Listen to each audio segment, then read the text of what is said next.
Una de las peores muertes de la Biblia. Fue devorado por gusanos. La muerte que estremeció a todo un imperio.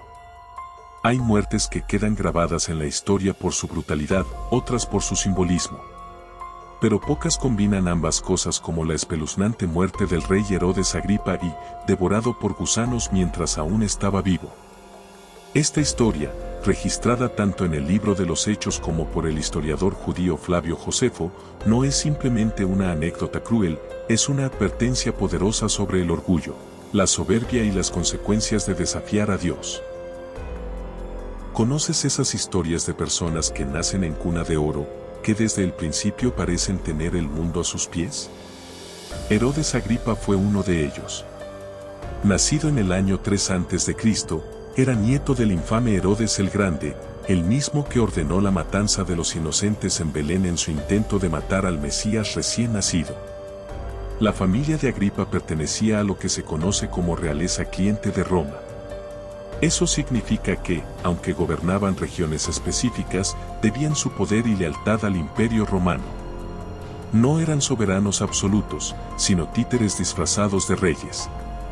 Sin embargo, desde su infancia, Agripa tuvo acceso a los lujos y privilegios que solo los más cercanos al poder romano podían disfrutar.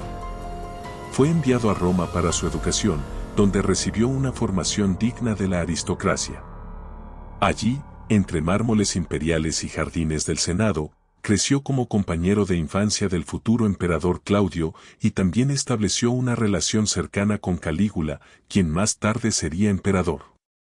Desde pequeño convivía con las élites más altas del mundo. Una vida rodeada de opulencia, intrigas políticas y relaciones peligrosas. Pero lo más fascinante de Herodes Agripa es que no era simplemente un privilegiado más. Era un maestro en el arte de la política. Mientras otros líderes caían por su brutalidad o su torpeza, Agripa prosperaba por su astucia e inteligencia diplomática. Sabía exactamente qué decir, cuándo decirlo y a quién decírselo. Su habilidad para navegar entre dos mundos, el romano y el judío, fue lo que cimentó su ascenso. Para los romanos, era el amigo leal, el administrador brillante que sabía mantener el orden y asegurar la recaudación de impuestos. Para los judíos, se mostraba como un rey piadoso y observante de la ley de Moisés, participando en las fiestas religiosas, haciendo generosas ofrendas en el templo y respetando las tradiciones sagradas. Agripa no solo gobernaba, sabía actuar el papel perfecto ante cada público. En Jerusalén, muchos lo veían como una bendición. Por primera vez en décadas, un rey que parecía tener devoción real por las costumbres del pueblo judío. Los rabinos lo respetaban, el pueblo lo admiraba y su reputación se extendía como la de un gobernante justo. Pero esta imagen era solo eso, una imagen. Detrás del telón, su ambición crecía sin límites. Y fue ese orgullo creciente el que marcó el principio de su caída. Agripa empezó a verse a sí mismo no solo como rey, sino como una figura casi divina. Su mente se intoxicó con el poder. El mismo Proverbio 16:18 lo dice claramente: el orgullo precede a la destrucción y la arrogancia al fracaso. Agripa comenzó a jugar con el poder como un niño con fuego.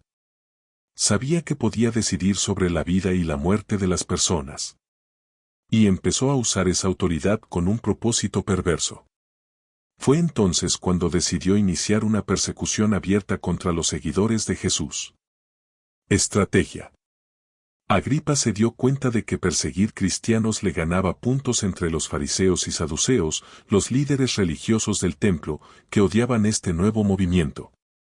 En cuestión de años, su poder aumentó de forma meteórica.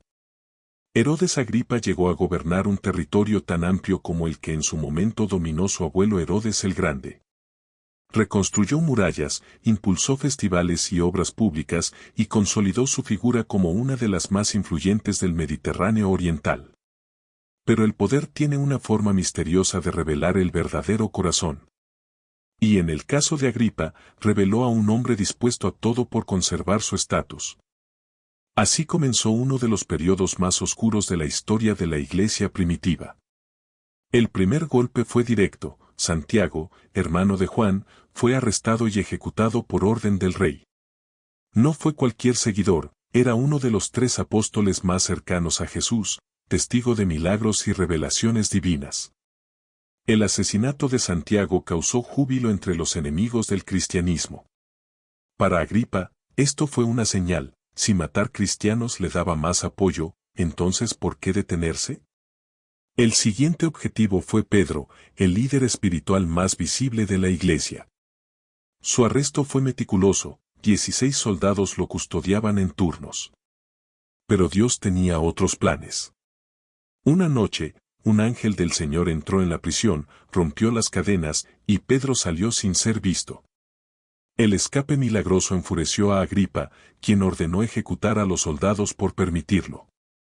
Este contraste es fascinante: Dios permitió que Santiago fuera martirizado, pero liberó a Pedro de manera milagrosa. ¿Por qué? Solo Dios sabe. A veces permite el sufrimiento, a veces concede el rescate. Pero siempre, todo forma parte de un propósito más grande. Mientras tanto, los cristianos huían de Jerusalén.